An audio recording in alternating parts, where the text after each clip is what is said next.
Hello বন্ধুরা, আশা করছি তোমরা অনেক ভালোই আছো। আর তোমাদের জানাই লোকনাথ জিএস সেন্টারে ওয়েলকাম। এর আগের দিন আমরা প্রায়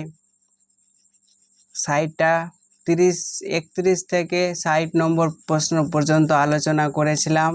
আর তার আগে 1 নম্বর ভিডিওতে আমরা 1 থেকে 30টি প্রশ্ন আলোচনা করেছিলাম। আজকে আমরা 61 থেকে 90 পর্যন্ত প্রশ্নের আলোচনা করব। আর তোমরা যদি আগের ভিডিও দেখে না থাকো তাহলে আগের ভিডিওগুলি অবশ্যই দেখে নেবে। তাহলে আজকের প্রশ্ন হচ্ছে যে 61 নম্বর প্রশ্ন হচ্ছে, কোন ভিটামিন চোখকে স্বাভাবিক রাখে? অর্থাৎ কোন ভিটামিন চোখকে সুস্থ রাখে? তাহলে উত্তর হয়ে যাবে ভিটামিন এ। ভিটামিন এ যে যদি অভাব দেখা যায় তাহলে কিন্তু আমাদের চোখে বিভিন্ন রকমের সমস্যা দেখা দিতে পারে। নেক্সট প্রশ্ন হচ্ছে, চা ও কফিতে উপস্থিত কোন বস্তুটি লোহা শোষণে বাধা দেয়? তাহলে অ্যান্সার হয়ে যাবে পলিফেনল। পলিফেনল কিন্তু আমাদের চা ও কফিতে উপস্থিত পলিফেনল বস্তুটি লোহা শোষণে বাধা দেয়। নেক্সট প্রশ্ন হচ্ছে, শিশুদের পেটের অসুখ হলে কি খাওয়ানো দরকার?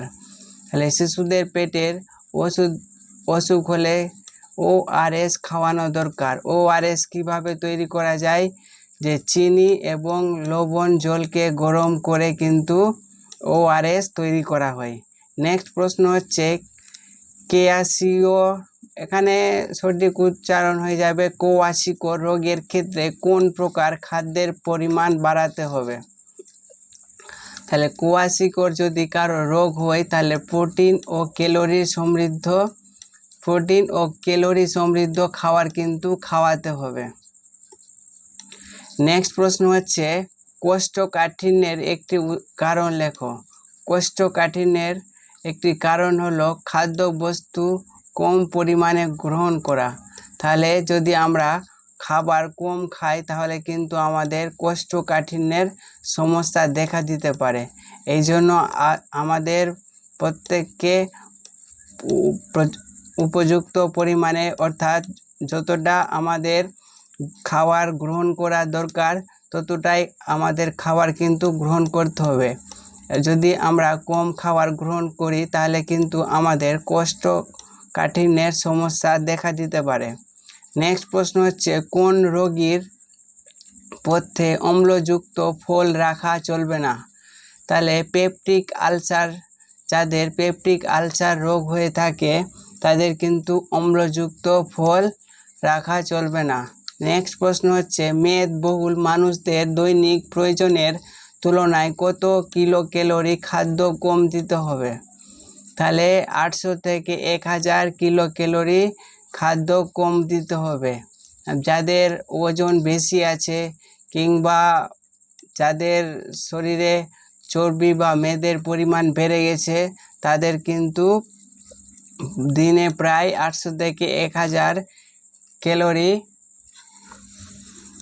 খাদ্য কম দিতে হবে। নেক্সট প্রশ্ন হচ্ছে, দেহের ওজন কম হওয়ার অসুবিধা কী? দেহের ওজন যদি কম হয় তাহলে যক্ষ্মা হওয়ার সম্ভাবনা থাকে। আর যক্ষ্মা রোগের টিকা দেওয়া হয় BCG। তাহলে এই প্রশ্নটা কিন্তু ভেরি ইম্পর্টেন্ট। তাহলে যক্ষ্মার জন্য কোন টিকা ব্যবহার করা হয় বা কোন ভ্যাকসিন ব্যবহার করা হয়? তাহলে অ্যান্সার হয়ে যাবে BCG। নেক্সট প্রশ্ন হচ্ছে, ইনসুলিন নির্ভরশীল ডায়াবেটিস রোগীদের বেঁচে থাকার জন্য অপরিহার্য কি? তাহলে ইনসুলিন ইনজেকশন। এবার যদি ইনসুলিনের যদি আমাদের শরীরে ইনব্যালেন্স হয়ে যায়, অর্থাৎ ইনসুলিনের পরিমাণ কমে যায়, তাহলে কি হতে পারে? ডায়াবেটিস রোগ হতে পারে। এই জন্য ইনসুলিন ইনজেকশন আমাদের নিতে হবে। নেক্সট প্রশ্ন হচ্ছে, কি সমৃদ্ধ টুথপেস্ট ব্যবহার করা উচিত? অর্থাৎ টুথপেস্টে কোন ধরনের খনিজ থাকা দরকার? তাহলে হচ্ছে ফ্লোরাইড সমৃদ্ধ টুথপেস্ট কিন্তু আমাদের ব্যবহার করা উচিত। নেক্সট প্রশ্ন হচ্ছে, খাদ্য গ্রহণের সময় বেশি কথা বলা উচিত নয় কেন? খাদ্য গ্রহণের সময় বেশি কথা বলা উচিত নয়, কারণ বিষম লাগার সম্ভাবনা থেকে যায়। আমাদের মুখ দিয়ে কিন্তু একটা শ্বাসনালী এবং একটা খাদ্যনালী রয়েছে, আর খাওয়ার সময় যদি আমরা কথা বলি, সেই খাবারটা যদি শ্বাসনালীর মুখে গিয়ে আটকে যায় তাহলে কিন্তু আমাদের মৃত্যু পর্যন্ত হতে পারে। এই জন্য কিন্তু বিশেষ করে আমাদের খাওয়ার সময় কথা বলা উচিত নয়। নেক্সট প্রশ্ন হচ্ছে, শিশুদের খাদ্য গ্রহণের অব্যবহিত পরে শুইয়ে দেওয়া উচিত নয় কেন? কারণ হজমের গন্ডগোল ঘটে যায়। খাওয়ার সঙ্গে সঙ্গে শিশুদের কিন্তু ঘুমিয়ে বা শুইয়ে দেওয়া উচিত নয়, কারণ যদি সঙ্গে সঙ্গে বা খাওয়ার পরেই যদি ঘুমিয়ে যায় কিন্তু হজম কিন্তু ঠিকঠাকভাবে হবে না, অর্থাৎ হজমের গন্ডগোল দেখা যাবে। নেক্সট প্রশ্ন হচ্ছে, কোন অঙ্গ পরীক্ষা দ্বারা ক্যালসিয়াম এবং ক্যালসিফেরলের অভাব সম্বন্ধে জানা যায়? অস্থি এবং দাঁত। নেক্সট প্রশ্ন হচ্ছে, ভিটামিন সি এর অভাবে শিশুদের মনস্তাত্ত্বিক কী সমস্যা দেখা যায়? তাহলে মেজাজ খিটখিটে ধরনের হয়ে যায়। যদি ভিটামিন সি এর অভাব হয়ে যায় শিশুদের, তাহলে কিন্তু শিশুদের মেজাজ খিটখিটে ধরনের হয়ে যাবে। নেক্সট প্রশ্ন হচ্ছে, শারীরিক ও মানসিক বিকাশ সাধনের জন্য আমাদের নিয়মিত কি করা প্রয়োজন? শারীরিক ও মানসিক বিকাশ সাধনের জন্য আমাদের যোগাসন করা প্রয়োজন। তাহলে আমাদের শারীরিক এবং মানসিক সুস্থ থাকার জন্য কিন্তু প্রতিদিন আমাদের যোগাসন বা বিভিন্ন ধরনের ব্যায়াম বা মর্নিংয়ে ওয়াকিং করা, এই ধরনের আমাদের কিন্তু কার্যক্রম করা দরকার। নেক্সট প্রশ্ন হচ্ছে, মূলত কিসের জন্য যোগ ব্যায়ামের কোনো বিকল্প নেই? মাংসপেশির পুষ্টি সাধনের জন্য কিন্তু কোনো বিকল্প নেই। নেক্সট প্রশ্ন হচ্ছে, কত বছর বয়সী কোনো মানুষ যোগাসন করতে পারেন? তাহলে উত্তর হচ্ছে 6 থেকে 55 বছর বয়সীরা কিন্তু যোগাসন করতে পারেন। নেক্সট প্রশ্ন হচ্ছে, সাধারণ যোগাসন করার সময় বিভিন্ন অঙ্গিমায় কত সময়ের বেশি সময় অবস্থান করা উচিত নয়? 20 সেকেন্ডের বেশি। নেক্সট প্রশ্ন হচ্ছে, খাওয়া দাওয়ার কত সময়ের মধ্যে যোগাসন কখনোই করা উচিত নয়? অত্যন্ত 1.5 ঘন্টার মধ্যে। খাওয়ার 1.5 ঘন্টার মধ্যে কিন্তু কোনো প্রকার যোগাসন করা উচিত নয়। খাওয়ার 1.5 ঘন্টা পরে বা খাওয়ার যদি ভালোভাবে হজম হয়ে যায় তারপরে কিন্তু আমাদের যোগাসন করা উচিত। নেক্সট কোশ্চেন হচ্ছে, যোগাসন অনুশীলনের সময় কী ধরনের জামা কাপড় পরা উচিত? যোগাসনের সময় আমাদের আলগা বা ঢিলে ঢালা জামা পরা উচিত। নেক্সট প্রশ্ন হচ্ছে, এমন একটি আসনের নাম লেখো যা নিয়মিত অভ্যাস করলে শরীরের বাড়তি মেদ জমায় না, মেরুদণ্ড সবল ও নীরোগ থাকে। তাহলে অ্যান্সার হয়ে যাবে হলাসন। তাহলে আমাদের শরীরে যাতে মেদ না জমে বা মেরুদণ্ড সবল থাকে তার জন্য আমাদের প্রত্যেক দিন কিন্তু হলাসন করা প্রয়োজন। নেক্সট প্রশ্ন হচ্ছে, এমন একটি আসনের নাম লেখো যা নিয়মিত অভ্যাস করলে শরীরের মেদ কমে, অম্বল, গ্যাস, আমাশয়, প্লীহা ও যকৃৎজনিত রোগ দূর হয়। তাহলে অ্যান্সার হয়ে যাবে যোগ মুদ্রা। তাহলে কিন্তু আমাদের যোগ মুদ্রা, হলাসন এগুলো করা কিন্তু প্রয়োজন। শিশুকে তোলা খাদ্যতে অভ্যস্ত করাতে দেরি করলে শিশুদের মধ্যে কি রোগ দেখা যায়? তাহলে মেরামাস। নেক্সট হবে, এমন একটি প্রোটিনের নাম লেখো যা মাতৃদুগ্ধে লৌহ পরিবহনের সঙ্গে যুক্ত। তাহলে অ্যান্সার হয়ে যাবে ল্যাক্টোফেরিন।